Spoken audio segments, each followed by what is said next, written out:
Now, here we have a man that's going to tell us 3 unknown stories involving Ipswich in the 100-year history of Qantas celebrating 100 years this year.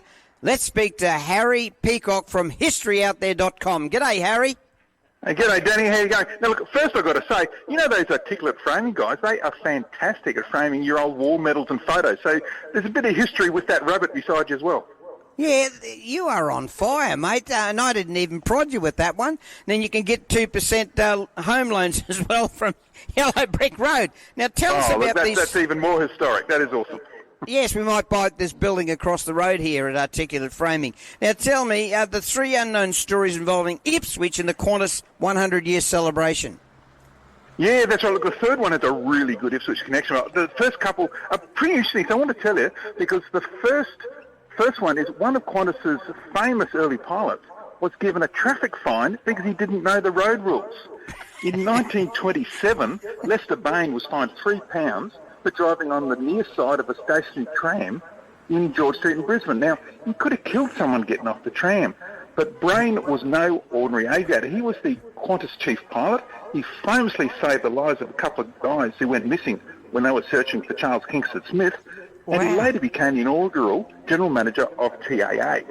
But the second one, second fact is getting a little bit close to Ipswich because the first fatal plane crash for Qantas was in 1927, and one of those killed was the nephew of the 15th Premier of Queensland. It happened on the 24th of March 1927 outside of Tambo. All 3 on board were killed, one of whom was William Donaldson, the nephew of former Queensland Premier Robert Philp.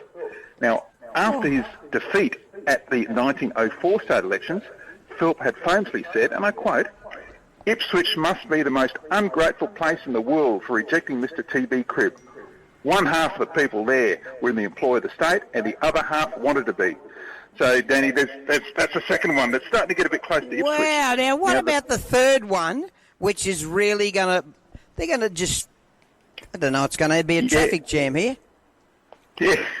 Oh, well, that's because they're all stopping and listening to you, Danny. Yeah. So give us that the third one. Yeah, the third one is really good.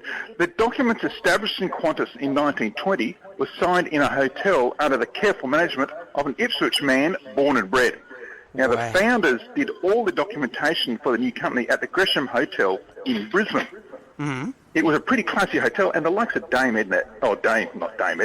Nellie Melba stayed there.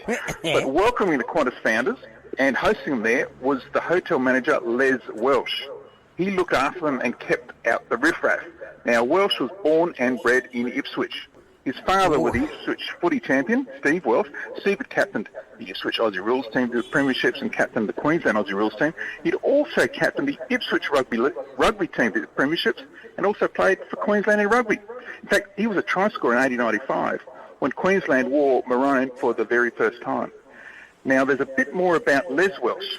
Yeah. Because a year after the Qantas documents were signed, he was charged with unlawful killing when a patron died as a result of being thrown out of the Gresham. His charges later dropped, but Danny, thanks to Les Welsh at the Gresham Hotel, along with Winton, Longreach and Cloncurry, Ipswich can also lay claim to playing a hand in the founding of Qantas. Oh, you are... There's people walking past here going, what? Really?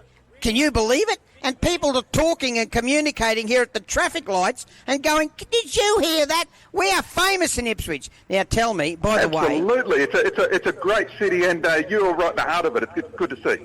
Yeah, we're at Nolan's Plaza. Historyouthere.com. You can hear Harry Peacock about this time each week here on West Bremer Radio.